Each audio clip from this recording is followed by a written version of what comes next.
Je voudrais vous demander d'aimer et de vous abonner à ma chaîne. L'histoire commence avec un gars couvert de sang. On dirait qu'il menait une sorte de bataille.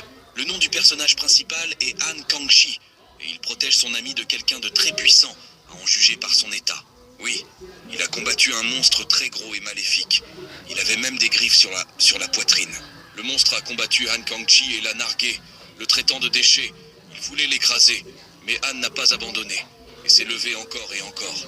Il n'était en aucun cas d'accord avec le monstre, et était très en colère. Le héros rassembla toutes ses forces dans son poing et frappa le monstre. Le gars voulait juste être numéro 1 au moins dans quelque chose. Il était tellement étudiant à l'école qu'apprendre était difficile pour lui. Il était également très mauvais dans n'importe quel type de sport. Et même dans les jeux informatiques, il n'était bon en rien. Rien n'allait pour lui nulle part. Il avait presque perdu espoir, car il n'avait aucune compétence en quoi que ce soit. On dit que tout le monde a un talent naturel, mais pour une raison quelconque, il ne l'avait pas. Il voulait être meilleur au moins dans quelque chose.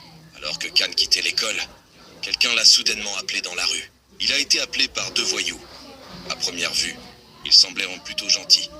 L'un d'eux a dit que le garçon avait une énergie particulière et lui a proposé une sorte d'appel. Ces deux-là se sont avérés être des voleurs ordinaires qui voulaient en voler le garçon. Ils ont exigé de l'argent, car ce qu'ils ont fait pour lui devait être payé. Le garçon a été menacé de le battre, mais Kan n'avait pas d'argent. L'un des voyous n'a demandé que son sort, pour ainsi dire, le prix du bien qui lui reviendrait, et le garçon a proposé de réduire le prix. L'autre homme n'aimait pas le fait qu'il demandait un prix bas, car alors il n'aurait pas sa part. Kan avait peu d'argent, alors il exigeait moins, et ils commencèrent à se quereller parce qu'ils ne parvenaient pas à décider qui recevrait l'argent de Kan. Pendant que les deux se disputaient, le garçon est parti tranquillement. Mais il a été remarqué. Kan commença à s'excuser, et ces deux imbéciles étaient déjà très en colère. L'un d'eux a frappé le garçon sans défense, et lui a de nouveau demandé de l'argent. Le garçon a commencé à crier de douleur. Afin de se défendre d'une manière ou d'une autre, il serra le poing et frappa quelque part. Il a eu beaucoup de chance de frapper l'un des voyous, mais quel pouvoir il a! Cet imbécile a probablement volé à 5 mètres. Il gisait et ne bougeait pas, comme s'il avait été abattu. Un autre voyou a attaqué. Notre personnage principal n'était pas confus et l'a immédiatement frappé lui aussi. Kan était juste choqué de voir comment il avait rabaissé ces deux hommes en bonne santé. Soudain, il eut une force si inattendue. Avec elle, il pourra certainement devenir le meilleur. Après un certain temps, notre personnage principal partait quelque part avec son ami. À peine lui eut-il raconté cette incroyable histoire qu'il a pris son pouvoir. Mais l'ami du personnage principal n'a pas été impressionné, car il ne voyait aucun avantage dans les capacités physiques. Peut-on devenir le meilleur avec un tel talent? Le garçon ne comprenait pas. Mais Kan n'allait pas abandonner. Son ami croyait qu'il n'y avait que 2 domaines dans lesquels un étudiant pouvait utiliser ses capacités physiques. C'est un sport grâce auquel vous pouvez apporter la gloire à votre pays. Mais pour cela, vous avez besoin d'un entraîneur et d'investisseurs qui donneront de l'argent à vous et à votre sport. Devenir soldat ou policier, ce travail garantirait la stabilité. Mais la concurrence est très forte. Kan n'avait ni argent, ni aptitude à apprendre. Alors un ami lui conseilla d'abandonner. Et en plus, il faut au moins une certaine expérience. Et Kan ne l'avait pas du tout. Le camarade Kan a mentionné une autre option où son pouvoir pourrait être nécessaire, sans formation et sans beaucoup d'argent. Membre d'une organisation de gang.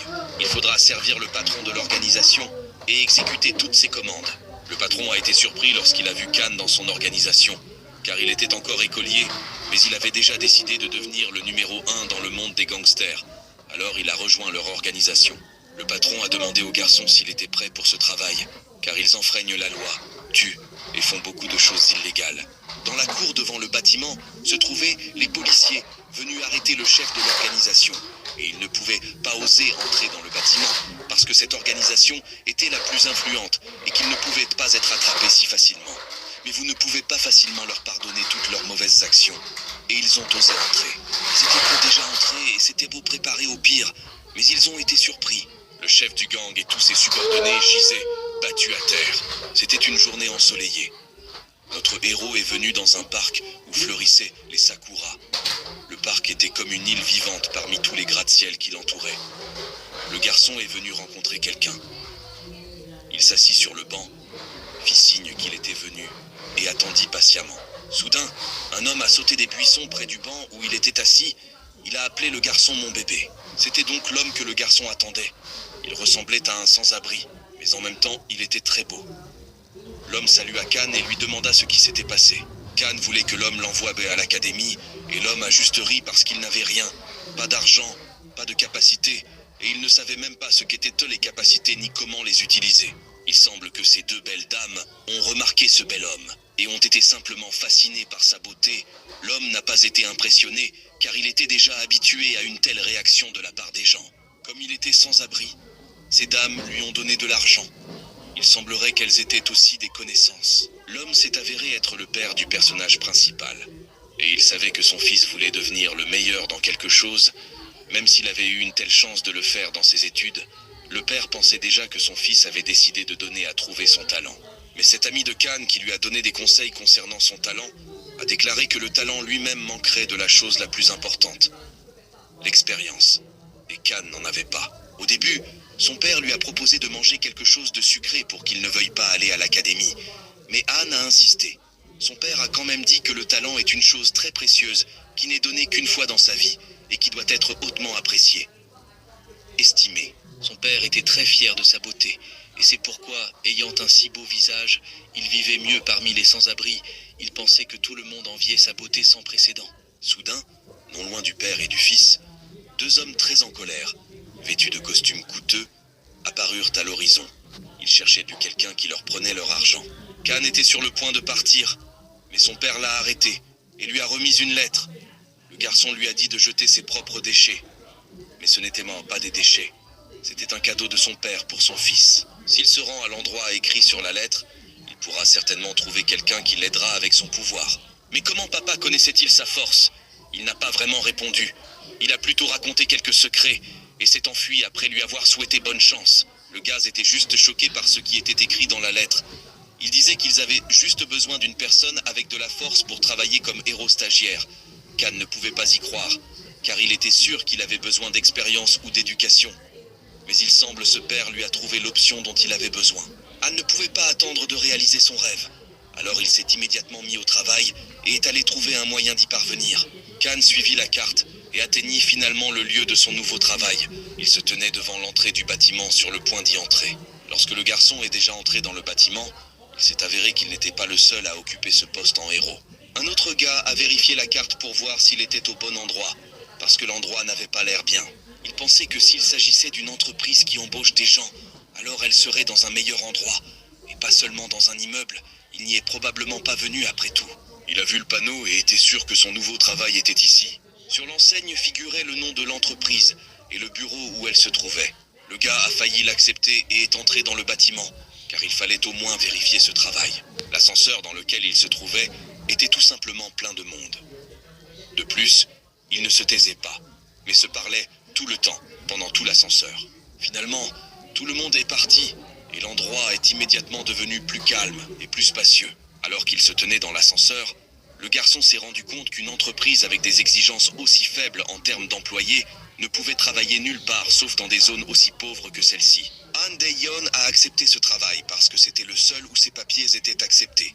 Et il n'avait pas le choix d'aller dans un autre. Ses parents n'arrêtaient pas de lui dire qu'à 30 ans, il n'avait toujours pas de travail, donc il voulait au moins essayer. Le gars s'est éloigné et s'est regardé un peu dans le miroir avec le doigt dans le nez, car il pensait qu'il était seul dans l'ascenseur. Mais non. Une jolie fille vêtue d'un sweat à capuche blanc se tenait près de la sortie, le regardant droit dans les yeux, avec un visage très choqué. Il retira aussitôt son doigt, mais il était déjà trop tard pour qu'elle se rende compte de cette honte. Elle dut entrer alors que le garçon volait quelque part dans ses pensées et ne remarqua pas comment elle entra. Elle est sortie. Anna pensait qu'elle serait de mauvaise humeur, probablement à cause de lui. Elle n'était pas de bonne humeur, mais cela n'avait pas d'importance, car il était déjà en route pour l'entretien pour son nouveau travail. Il a rencontré une fille, elle s'est présentée comme Kim Tani. Elle a travaillé dans le premier département des héros et a travaillé avec des documents. Elle a eu de la chance car elle le cherchait. Han était un peu gêné. La fille était très belle. Elle avait des oreilles d'elfe, des yeux bleus et était très mignonne. Kim était très heureuse qu'Anne soit venue, car leur entreprise n'avait pas eu de nouveaux employés depuis 12 ans, probablement à cause de l'emplacement de leur bureau. Mais Kim n'y a pas pensé. En raison de l'absence de concurrents, Anne pensait qu'il serait automatiquement accepté, mais il semble qu'aujourd'hui il n'ait pas eu de chance seulement dans l'ascenseur. Kim lui a demandé de s'asseoir à côté d'un autre candidat. Il était juste choqué. Bien sûr, non seulement par le concours, mais aussi par son âge, car c'était Anne qui était au lycée. Ils étaient deux et il restait simplement silencieux. Anne était assis, et Anne se tenait comme un pilier et ne bougeait pas. Anne s'est assis et s'est plaint mentalement d'avoir un concurrent, et aussi un lycéen qui l'ignorait. Le garçon pensait que Anne était tout simplement mal élevé et arrogant. Après un moment, Can a rompu le silence inconfortable et a salué le voisin assis à côté de lui. Le garçon a montré une certaine gentillesse dans ses paroles, disant qu'il passerait par cette